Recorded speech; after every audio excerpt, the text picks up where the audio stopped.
Any questions about the meditation instructions before I get into the talk? Pay attention. Don't cling. Be kind. Simple instructions. Super hard to actually do. To actually keep the attention here and to be friendly and to not cling, because it's what the mind and body naturally do. Please, Ronan. When you say friendliness, can you give me a description of that? Because I think the way I'm being friendly toward it might be different. I think it's how I should go about it. Tell me how you're doing it. Well, I think you probably got it, but I feel like I dropped in, yeah. And I'm just like, hey, meditation. Hey, what's up, homie? Yeah. We're cool, right? Yeah. I like you, you're gonna like me. So being, just a friendly, but there could be a deeperness that I'm not aware of. I mean, I like that.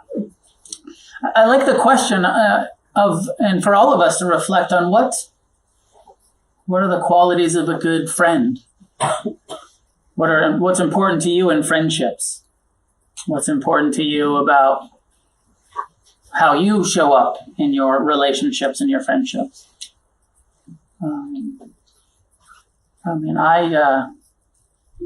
I hope that I'm patient in my friendships, and I'm not always, but that's a good.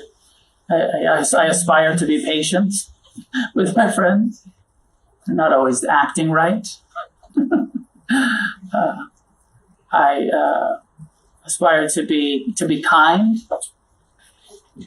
and hope that my friends are kind people. I want to associate with kind people, but not too pious. I like irreverent kindness, genuine kindness. I also appreciate accountability in friendships, where it's not just going to co-sign our bullshit all of the time, but it's going to also say, let's take a look at this together. I was just spending time with one of my closest friends, and he got in the habit of saying, not call you out, but I'm going to call you in on that. Rather than this sort of call out, like, hey, you're full of shit. He's like, let me call you in. Let's investigate this together. Explain how that makes sense to you. And in real sort of accountability in friendship, not just like everything's cool all of the time, but hey, let's look at that, or that honesty in friendship that says, what you just did hurt my feelings, offended me. We can try to be as careful and I statements. When you said that, I felt, not you made me feel, not, all of that. But the kind of, for me, when I say friendliness, I'm thinking of kindness, and I'm thinking of patience, and I'm thinking of forgiveness as a quality of as a necessity in friendship. You ever had a friendship with somebody that didn't piss you off sometimes? If then it's probably not a real friendship. If they never piss you off, of course there's going to be friction in friendships, and so then that calls for forgiveness. And so when I like this term friendliness, and I'm taking it from the Buddhist word metta, which is loving kindness, which metta more directly translates as unconditional friendliness towards ourselves and all other beings.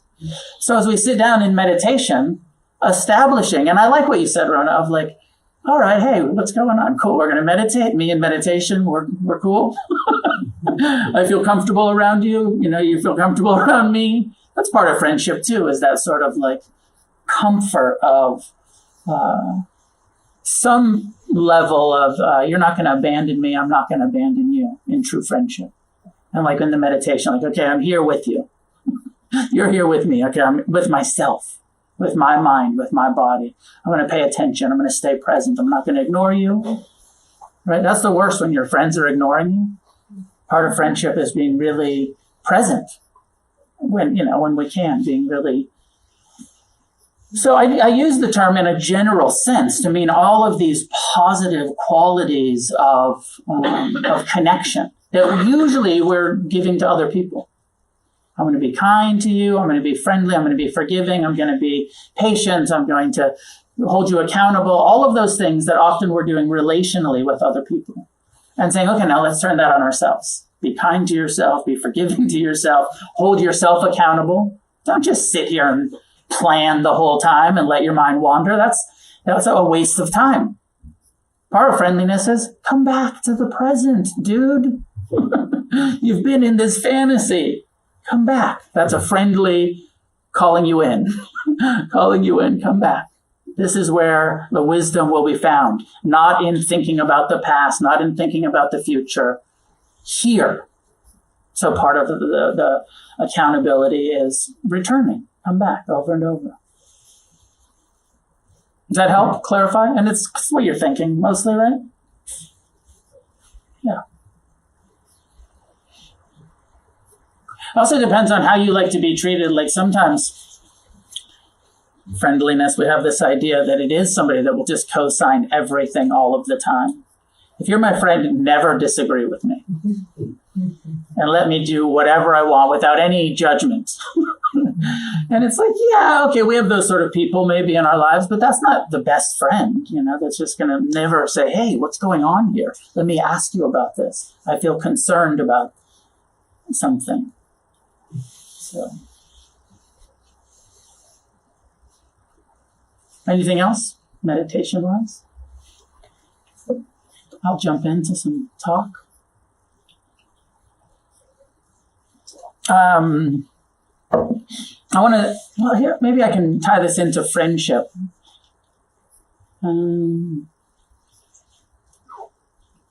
There's a teaching I was with one of my long-term teachers and the only teacher that I currently really trust, Ajahn Amaro. He's a Buddhist monk, Theravadan tradition, Ajahn Chah lineage. I met him, I think it was in 1991. So I would have been 20 years old, 28 years ago. My second meditation retreat, and been studying with him ever since. And I've had lots of other teachers over the decades, but he's been a constant teacher in my life. And I was just with him in Thailand for the last 3 weeks, and he gave a couple of talks that I'm sure I've heard, but they just landed really well with me. And it's this teaching from the suttas called the highest blessings. And the context is somebody comes to the Buddha. Actually, the somebody is a celestial being. It says this incredibly beautiful, radiant celestial being, which is like an angel. And sometimes Buddhism is full of these mystical beings. And it says this celestial being comes to the Buddha, a deva, and says, devas want to be happy and experience joy. And people think that since we're angels, we're stoked all the time, but we're not. And even the setup of that, I think, is important because it's basically this, like, in our context, it's this like successful, wealthy, beautiful person comes to the Buddha and says, from the outside, people think you've got it all. But the reality is I'm not happy. I don't have joy all of the time, even though I'm a celestial being. And says, well, how do we get there? Asked the Buddha. How do we actually get happiness? It's clear that money, fame, beauty doesn't work. What actually gives happiness? What are the highest blessings? And the Buddha starts by saying, number one, avoid association or friendship with fools. First of all, avoid fools. They'll bring you down. You hang out with whatever, I don't know what the definition of fool is. Somebody that is not wise, that is not acting skillfully, that is confused, is suffering, is, I don't like the judgment of fools because who are fools? We were all fools, right? Everybody's been a fool at some point. Fool really just means wounded, just means confused. But he starts by saying, don't hang out with people that are stuck in confusion, that are acting in foolish ways. And, goes on to say, really, the foundation, the highest blessing is association with the wise. Develop friendships, associate, connect with people that are practicing positive things, that have the aspiration to be wise, to be compassionate, to be truly friendly. The association with the wise, which is one of the ways that the Buddha over and over talks about Sangha. Sangha, the Buddhist word for spiritual community. The importance, I said it in the beginning, one of the reasons why Against the Stream exists, the reason I created it is because I wanted a home for the Sangha, for the community. Because I believe that this teaching, this core teaching from the Buddha has been so true in my life.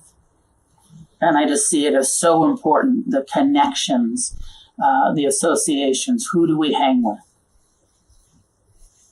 So I'm going to go on because the teaching goes on, but I want to pause there and use this as a opportunity to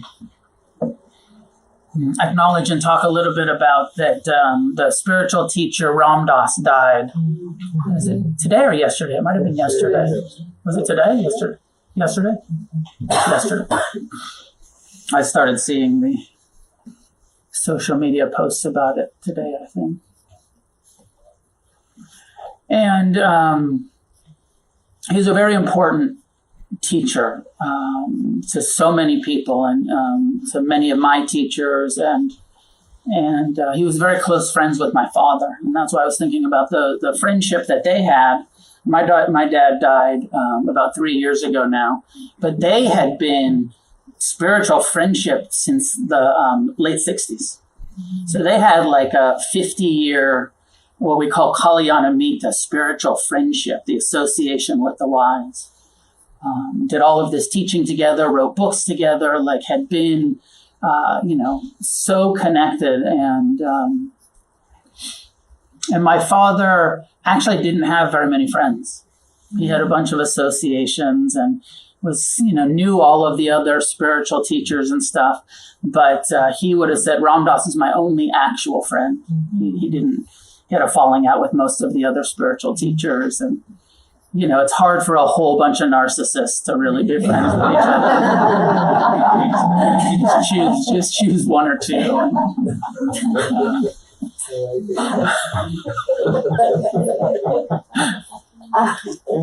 I'm not speaking from direct experience. But that's what I heard.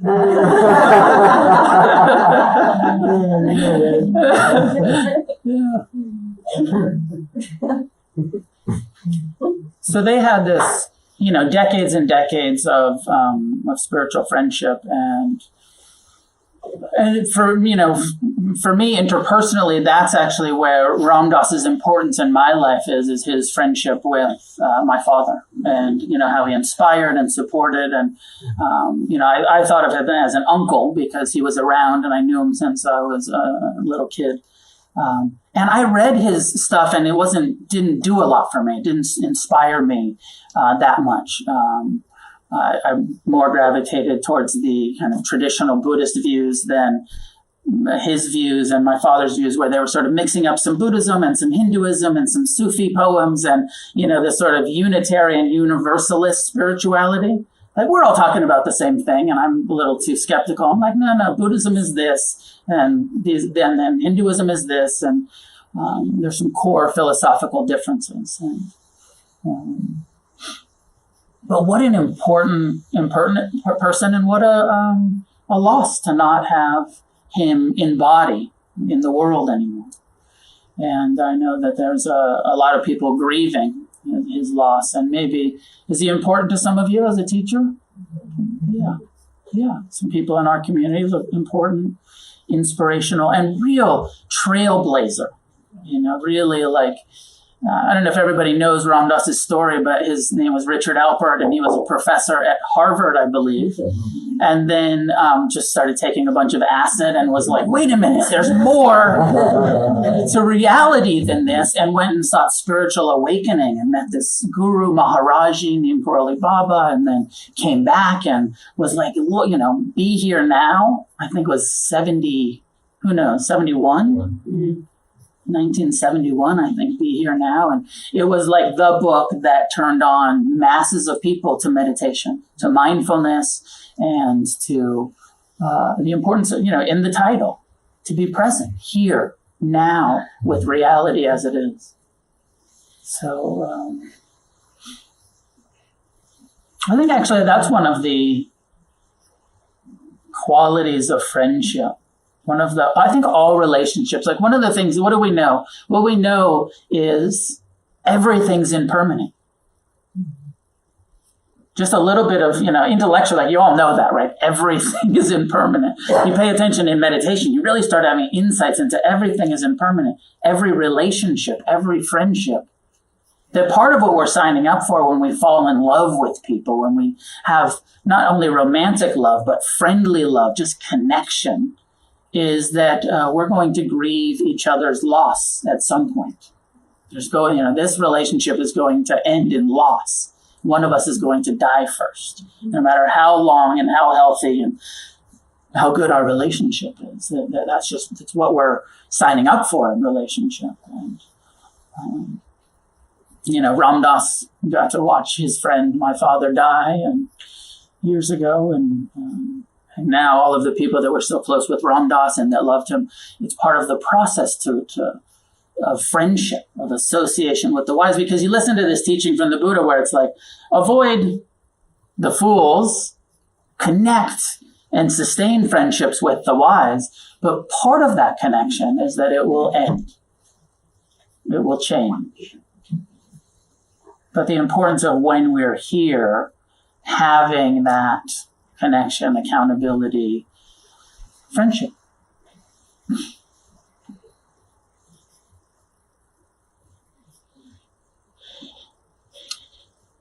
So I don't have so much more to say about Ram Dass, Richard Alpert, but I don't know if reincarnation is a good thing. He did so much service. Hopefully he'll have a really cool rebirth. Hopefully he'll be born into a realm where the Dharma is accessible and carry on his work if that's his karma, if you believe in these kind of things. It seems likely. It's what he believed. I'm a little agnostic about the whole thing. Seems likely to me, but I'm not a total blind faith in reincarnation. But it is the Buddha's teaching. Seems likely.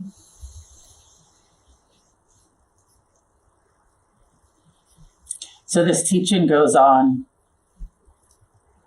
where it says, avoid the fools, associate with the wise.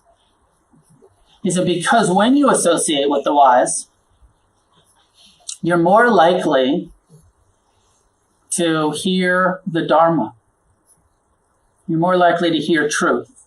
You're more likely to, when you're hanging out with people that practice meditation, spiritual principles, you're more likely to go and listen to teachers, to discuss the Dharma books that you're reading, to, have conversations based on and connected with the Dharma. Now, the Dharma is this term in Buddhism, we use it for spiritual truth, reality as it actually is, where it's not, not every conversation isn't about money and property and prestige, but actually we're talking about emotions, and we're talking about forgiveness, and we're talking about grief, and we're talking about mindfulness and compassion, and the importance of surrounding yourselves with people that are interested in talking about that and listening to that, and because it will continue to inspire and support us. So associate with the wise, make friends with people that are going in the direction that you want to go. And again, the setup, this person comes to the Buddha and says, how do we get to happiness? And he says, well, find other people that have the same question,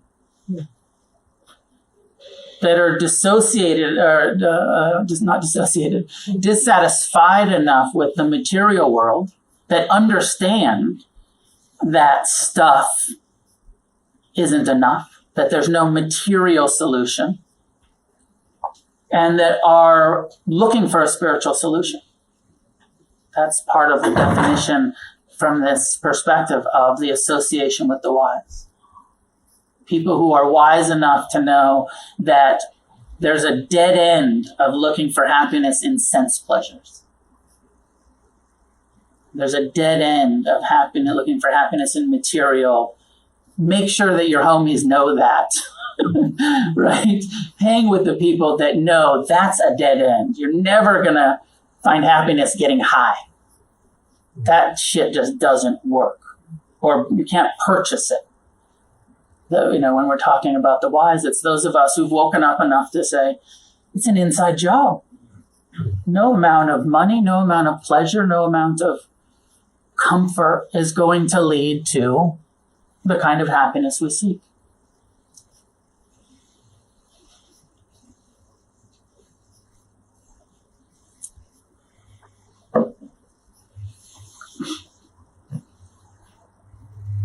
He said, avoid fools. Now I want to stop for a moment. There's a whole bunch. I don't know how far I'm going to get. I want to take issue with this avoid fools statement. On the surface, it sounds kind of nice, right? Like, yeah, avoid fools. I love fools, personally. I am 100% on board with my core. That this trip I just had was with very close friends, all who are meditators, all who are wise. One of them who I've been friends with for 35 years. We were little punk rock drug addicts, vandals together, and then we both got recovery together. We both got the Dharma together, and 35-year friendship. And we used to be the fools. And then I got sober and got a little bit less foolish, and he was still a fool. But one of my problems with this teaching is that I didn't avoid him. When he was ready to get sober, I was still in his life. And then even when he got sober, and he's like, I'm not going to fucking meditate, hippie. I was still in his life. And then when he got ready and he was like, I need to meditate, I was still in his life. Our friendship, even though he wasn't the one. Sorry, Joe, I know you're watching that. And we all have people like that. Like, what if people didn't accept us when we were still foolish and then inspire us and then support us, whether it's recovery or it's... So I don't want to give too strong of a avoid the fools. Don't have too much expectation from people that are unwise. Don't put too much stock in their views and opinions. Don't be too influenced by them when they say, hey, let's go get loaded, or let's, go shopping, or whatever they're, But I find it really important. Many of you have heard me say, I feel like in our relationships, there's three tiers to relationships. The importance of friendship, peers, people that we're, kind of on the same page, or, Then the incredible importance of teachers who are not our peers, who have done work that we haven't done yet, who've had experience. Ram Dass, who did all of these decades of meditation and service. Important to have those kind of inspirations. For me, Ajahn Amaro, so important. He's not my friend. I associate with him, but he's not my friend. He's my teacher, right? There's a hierarchical, and personally, I really, being the teacher and in a lot of people's lives, I love being the student. I love to just sit at the feet of my teacher and listen and question him and, inquire and be in that role of student and not say this is my friend, but actually this is my teacher. So I think it's really important to have those we look up to. We know that they know more than us, have more experience than us, and we honor it, and we benefit from it. And then the people that work together, we're all in it together. And then the importance of pulling the people up who aren't there yet, being of service, staying available to the fools. Don't just avoid the fools and just kind of go off and hang out with only the really wise. Stay available. Keep the door open, because you never know when that person that was foolish yesterday is going to call you up and say, I need some help. I'm ready. Take me to meditation. Take me to a meeting. Take me somewhere. Help me out here. And that those very fools, I don't know if I should have a better word for this, but are going to become peers, are going to become supportive friends. That's been my experience over and over. That makes sense?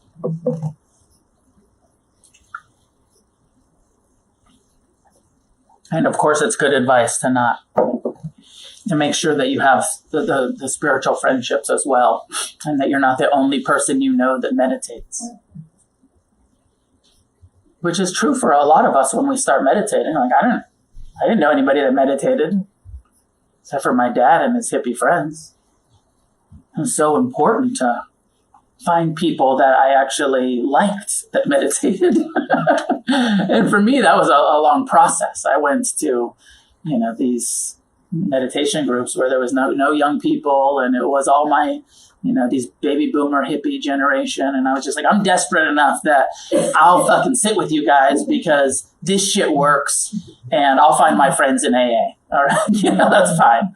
I'll hang out in recovery. Those are where my homies are. And then I'll practice Buddhist with the boomers. And eventually partially I got super old over the years, and more people of my age and generation started coming in, and then also through what I and other people created, more young people started to come in.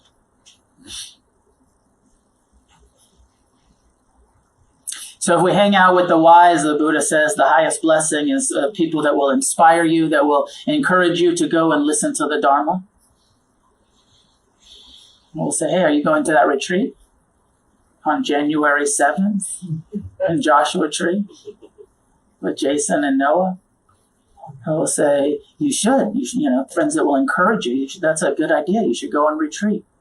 Are you going to meditation? Are you going to the meeting? Are you, people that actually help us stay accountable, and we're more likely to go hear the Dharma, go practice the Dharma. He said, the highest blessing is because when you hear the Dharma, it will inspire you to practice it. So if you hang out with people, you're more likely to hear it, then you're more likely to practice it, to actually do your meditation practice, to practice. If you hang out with people that are practicing the 5 precepts, avoiding killing and lying and stealing and sexual misconduct and avoiding drugs and alcohol, if you hang out with people who live that way, you're more likely to be influenced in a positive way and say, like, oh yeah, I don't want to kill, I don't want to lie, I don't want to steal, I don't want to misbehave sexually, and I don't want to use drugs and alcohol that cloud my ability to be mindful. I want to be present, I want to be awake, and I have these positive influences. The Dharma teaches us this, and then we have the direct experience, and we are influenced by who we hang with. And Buddha, just because somebody's a Buddhist doesn't mean they're practicing the precepts. We used to have a teacher at Against the Stream who I thought was so rad because, I practice the 5th precept, which is abstinence from drugs and alcohol, because I'm a recovering addict. So not an option for me. And this is a dilemma for a lot of Buddhists who aren't addicts, who say, like, wait a minute, I want to meditate, but I still want to do bong hits. I still want to drink my wine. I still want to, I don't want to all of a sudden practice abstinence. And it's every individual's choice how you choose this.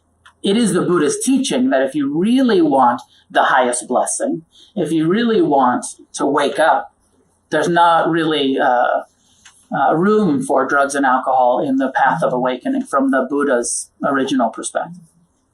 So for me, easy. Half of you are in recovery, maybe more than half of you. You're like, of course, I need to be abstinent anyways. But imagine if you got interested in meditation, like Ram Dass, like my father, these guys who weren't addicts on whatever, who knows, but they liked their psychedelics and their weed and their, they liked it, and they continued this spiritual path with drugs and alcohol. And it's a dilemma. They knew what the Buddha taught. When they said, hey, we want to be awake, but can we be awake and trip balls? Call it, sacred? Call it a spiritual journey? So I was just about to talk shit about this teacher that we used to have, who I loved because he wasn't an alcoholic, but because he got so inspired from Buddhism, practicing Buddhism, and understood the Buddha's teaching on the fifth precept, he didn't drink, never drank. And then he left our community, he became involved in another community, we'll call it the establishment. And through his association with we're the anti-establishment Buddhists, and we'll call them the establishment. And through his association with the establishment Buddhists, the majority of whom don't practice the fifth precept, he started drinking.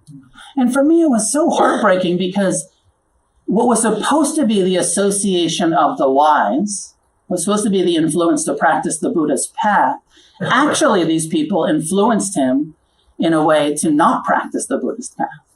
Now, he was here with all of us recovery people and with our, my strong stance on abstinence, for myself strong, and encouragement for everyone, but open to everyone finding their own way with it. You don't have to not drink in order to meditate, but it's a good idea to not drink. And it's up to you. So really that kind of, we're influenced, and even in our spiritual communities, we can be influenced by who we hang with and how they interpret the Dharma and how they practice the Dharma. So he says, if you hang out with people where you hear the Dharma, you'll be inspired to practice it, and especially people who are, really living these precepts. We're trying to live the precepts. None of us practice the 5 precepts perfectly. Nobody does. Nobody has perfect honesty. There's this never tell a lie teaching. Try your best to have rigorous honesty. But we have to have the humility to say, I exaggerate sometimes, I minimize other times. I don't always, sometimes I omit what I should say. I get nervous and I should have said it and I didn't say it, which is tantamount to dishonesty. So having that humility, we don't practice these principles. The only ones that you can practice, I think actually on some level, you can practice the 5th precept perfectly. Not intentionally putting anything into your system that gets you high for fun. Right? So that's not like medicine. Of course, sometimes you need painkillers. Sometimes you need, intoxicants that do get you high, but it's not for recreation. You can never intentionally kill a living being. This is the 1st precept. But you are unintentionally, for sure, going to murder a whole bunch of beings on your way home tonight. Just by driving your car and running into some bugs, something.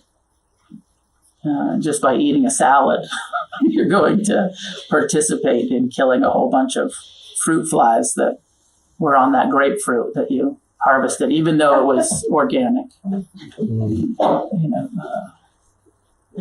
Unintentional killing is unavoidable, but intentional killing is avoidable. You can abstain from taking life.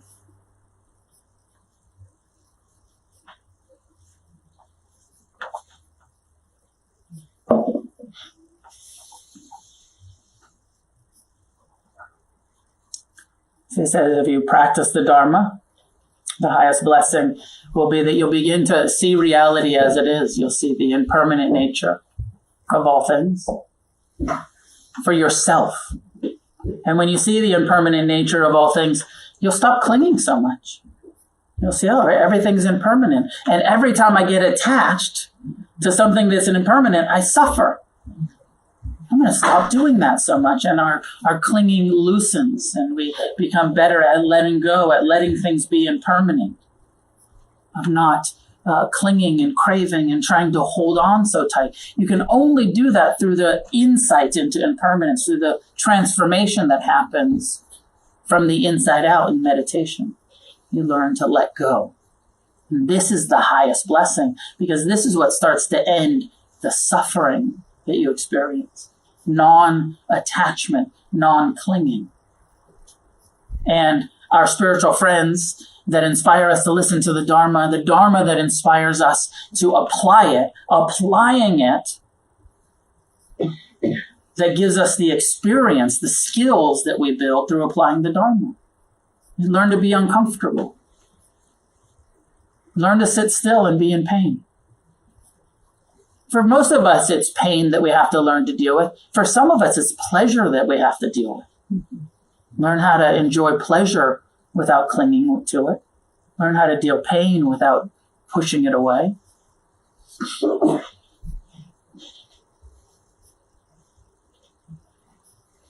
The Dharma starts to reveal to us that whatever we're taking personally, all of the I, me, mine that the mind does, it's not your fault. The self-centeredness of the human condition, not personal. Taking everything personal, not personal.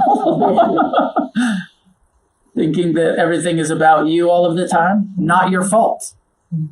It's what the mind does all by itself. And the more you meditate, the more you see, my mind has a mind of its own. It does this shit all by itself. It creates, I don't want to suffer. I don't want to be self-centered. I don't want to be attached. I don't want to have a lack of compassion. But I do. I am self-centered. I am attached. I do hate, pain, people, places, things. And the more you're mindful, the more you see, it does it all by itself, this human condition. That's why the Buddha started the teachings. Suffering. There is suffering. If you're paying attention, you will see suffering and the causes of suffering. Dukkha.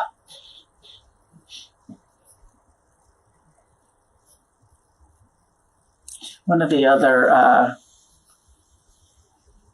teachings that Ajahn Amaro gave, actually it might have been in the same talk when he was given this one. He said, one of the things we have to learn is, he said, we have to learn three things. He said, if you want to be happy, learn three things, practice three things. This is your homework. He said, learn how to be lonely. Part of your spiritual practice is learning how to be lonely. Now, this is interesting in conjunction with have friends. But even with the best friends and the closest community, you're going to be lonely sometimes. And he's not saying be codependent. He's saying have healthy relationships and learn to be alone. Learn not only to be alone, but to tolerate the feelings of what's loneliness. It's being alone and wanting to not be alone. It's being alone and craving for connection and not having connection available. He's saying, learn how to be in that place where you're alone and you don't want to be alone and you're okay. If you've been on meditation retreat, you've gotten some practice of this, of loneliness, of being surrounded by people but not being able to talk to them, just in yourself. Loneliness. He says, develop the skill of tolerating and being at ease with loneliness. The second one, I'm missing the third one. The second one was learn how to be hungry. Develop the skill of tolerating the discomfort of hunger. Now, this is a man who has not eaten dinner in 40 years. The Buddhist monks take a vow to not eat any food after noon. They're only allowed to eat in the morning, and it's from like 5 a.m. to 11 a.m. they can eat food. Generally, one meal a day, sometimes a small breakfast, and then a big, they call them the main meal at like 10 or 11 o'clock. And then that's it. No food all afternoon, all night. And this is a man who's done this for over 40 years, 41 years he's been a monk. He's been in robes. Knows how to be hungry. On this 7-day retreat I did last week, and no dinner. And I've done this, I did this on a 3-month retreat. I've done this over the years. And it's so interesting how psychological hunger is. Because like today, it was 5 o'clock, 6 o'clock. I was running some errands with my son and was going to get some, and I was so hungry. I started to get that like grumpy hungry. I'm starving. I needed some tacos now. And just feeling all of those feelings. Part of it is like I was active and all of that. But last week when I wasn't eating anything after 11 a.m. or 12 at the latest, I wasn't even hungry at night. Hardly. Some sensations. But when your mind says it's not happening, the body's like, all right, it's not happening. But when the mind says there's tacos on Lincoln and we can go get them, there's all of these intense sensations that created by like, it's like copping dope. It's like it's fucking coming. And that feeling goes away when you stop shooting dope. And that feeling goes away when you stop eating dinner. It's really weird. And it's not all. Of course, hunger is a physical experience of the body needing fuel. But 1 meal a day is plenty of fuel, as it turns out. I'm on a little bit of a tangent, but I'm not going to make it the rest of the way through the talk. I'll do the rest next week. But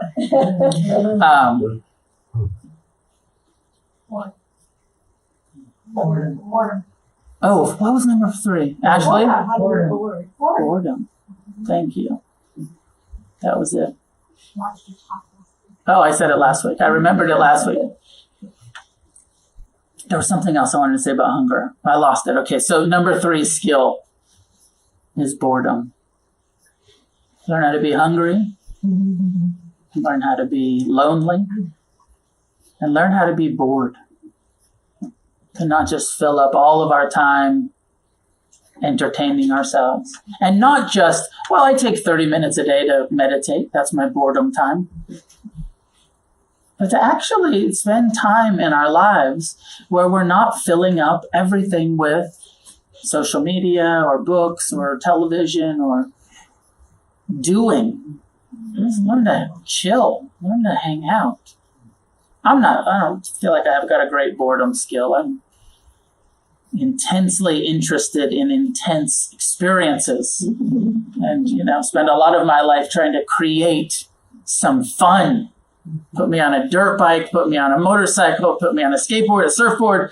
I love fun. But I also find the intensity of meditation to be very satisfying. Going into silence, going into loneliness. I'll take intense emotional experiences, going into boredom. Like actually, there's no such thing as boredom when you're really being mindful and interested in like, what's this?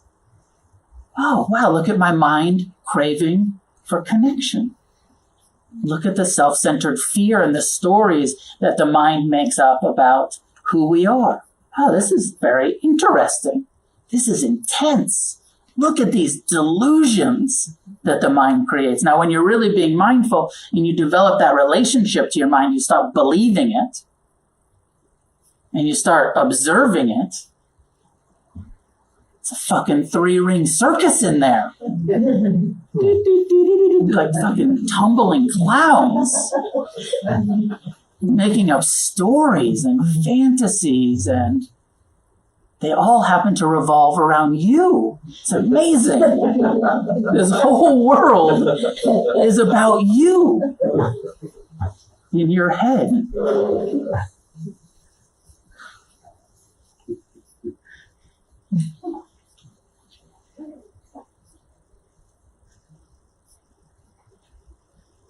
Any thoughts, questions, comments, clarifications, please, Judy? I would always love to sit on the cushion, and I noticed that because my knees hurt, that I choose not to because it's more comfortable. Yep. So I learned by experience or by others. Yeah. So while you were sitting there in your meditation, I'm sure your knee didn't feel well. Yeah. What was it that you were going through? What were you? Because when that happens to me, I feel annoyance, I feel anger, but I'm concentrating. I gotta straighten my knee before I just can't get past. So that's why I've decided just to sit up here, so I don't have to worry about that. Mm-hmm. Do you get uncomfortable in the chair? No, Not at all. not at all. This is part of what I generally talk about this in that more simple way, which is it's necessary to learn how to be uncomfortable. And that's what Amaro is saying when he's saying bored, lonely, hungry, uncomfortable. We learn it in meditation. I don't know, I would be a little uncomfortable even sitting in the chair for, an hour, 30 minutes in meditation, and then it's an hour and a half sitting here. Doesn't your ass start to hurt some? Yeah. Yeah. But when you're talking, you're not about concentrating on. It's not necessary to sit on a cushion. It is important. What other things do you do in your life that are a bit uncomfortable?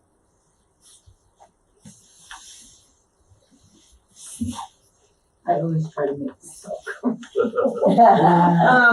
I'd have to.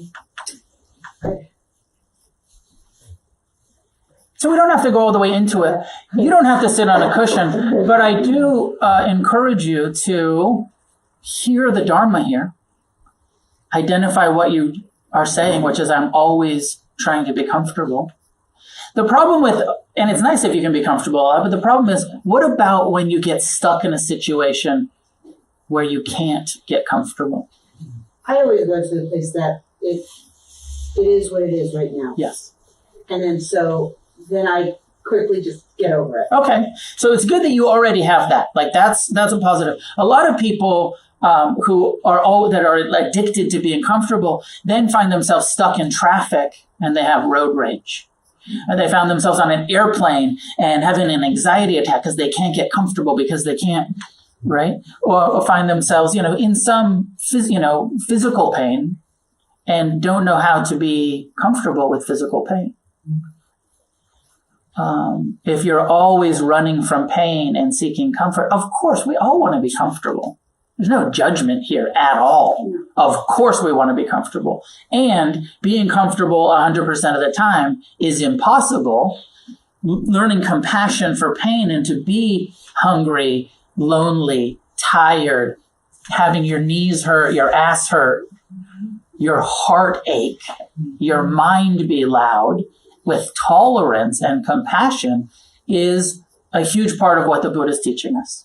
Learn how to be in pain and care about that pain. Meditation is an intentional opportunity to say, be uncomfortable.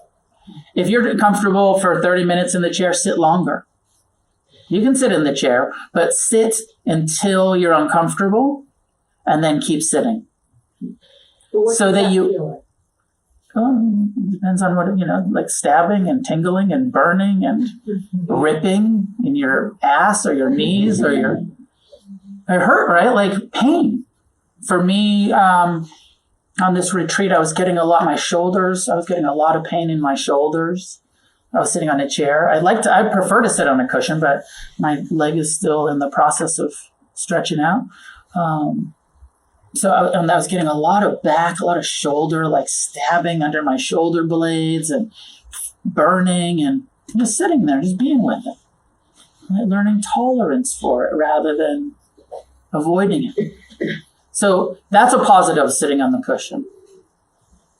You are welcome to do that and learn to be uncomfortable. And that moment when your mind says, this isn't safe, you can't tolerate that, there's where the insight is. That's where the transformation is. You want to get to the place where you know the real reality, which is your capacity for pain is way bigger than your aversion tells you. And we're not masochists. Some of us are, but Buddhism isn't a masochist. It's not about the pain for the sake of the pain. It is about having the ability, when life is painful, to be with it and still be at ease. Because life is going to be painful. So we prepare. Meditation prepares us. Sitting on the cushion, stretching my knee out, prepares us. And the reason I've been able to cope, I think, with this, fairly well, is because all the years of meditation, like, oh yeah, just pain, just lack of mobility. I know how to be with that. Some friendliness.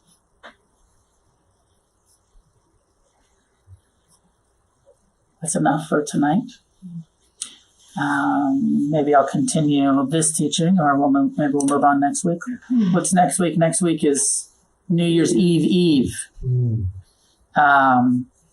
I'll be here Monday, the 30th.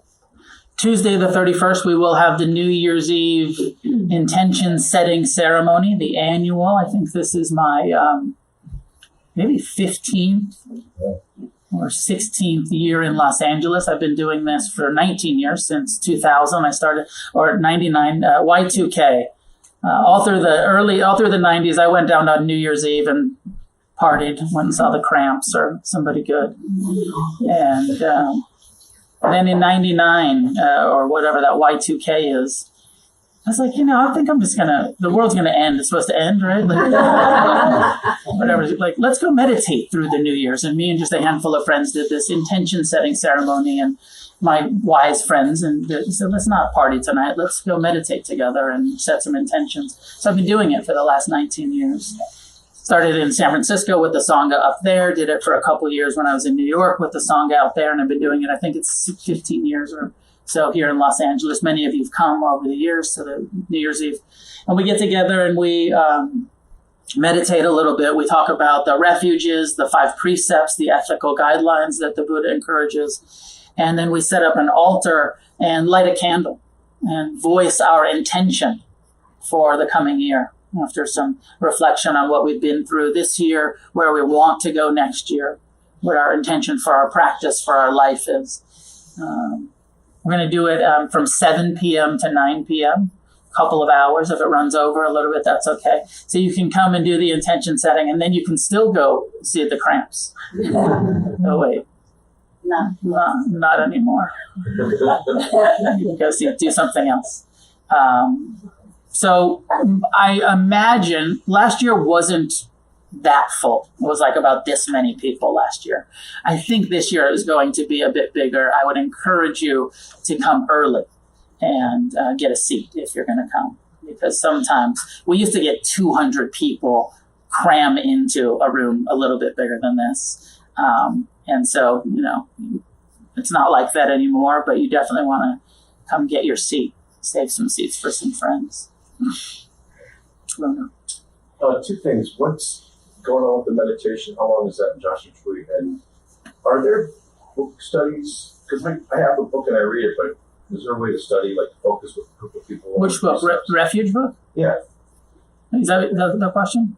Well, most of the meetings are book studies. So the Tuesday night and Saturday meeting here, refuge meetings, are basically they go through the book in the meeting. So almost all the refuge recovery meetings are book studies on some level. So yeah, there's a refuge here on Tuesdays and Saturdays, and also there's a Thursday morning 7:30 a.m. meeting where they read some of the book and they discuss it here. And then there's other meetings around town as well. So do that. The Joshua Tree retreat there, thanks for reminding me, there's still space available. It's a 9-night silent meditation retreat with Jason Siff and I. And we're going to be doing more Jason Siff's style of teaching, which is the open awareness, the recollective awareness, not as much of my kind of traditional view of like come back to the breath and body. He has this much more open, like be open to your mind, to your emotions, come back to feeling some of you've seen Jason, he's subbed for me here, and great teacher, very interesting technique. And I'm going to be sort of bringing some of my perspective, but mostly supporting his recollective awareness practice. Totally encourage you to come. Very cool practice. 9 nights. There's not a great number registration. I just talked with Jason today, and we're going to do it anyways. We need more people to come in order to financially break even. But we were talking about like if we're going to lose money and do it anyways, maybe we can just let some people come that can't afford it. So there is some possibility that if you want to come and the only thing that's keeping you from coming is finances, that we might be able to help you. We have to pay for 25 people no matter what to rent the space. So it's stupid to say like, well, we're going to pay for 25 people, but only 20 people are going to show up. So we might as well bring a couple more people. So if you can afford it, pay. It's like it's coming out of our pocket, basically. We don't really want to pay for you to go on retreat. We want you to pay for it. But if you're really in a place where you can't pay for it, we want you to have the experience. We don't get paid for this. It's, we do it for free out of our love for the Dharma. We accept donations at the end of the retreat. Come if you can. Pay if you can. And if you can't pay, let me know and I'll see if I can help facilitate you getting out there. Is somebody speaking here Christmas night? That's Wednesday? Thank you. How many of you will show up if there's class on Wednesday? Honestly. When's the loose speaking thing? At night? Wednesday night. Christmas night. So the regular class. 2 people? 3, 4? It's Jason's class Wednesday. 3, 4? He asked me to ask. He's like, I'll teach if anybody's going to show up, but he's like, I don't know if anybody's going to show up. I mean, come on, aren't there some Jews here? We don't care about Christmas. I thought we were Buddhists. Right.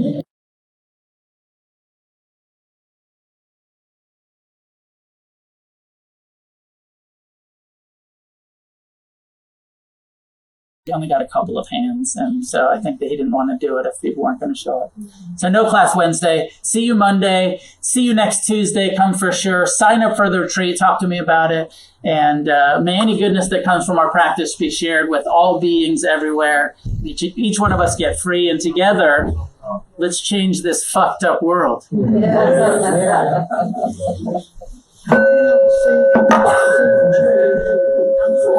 Yes.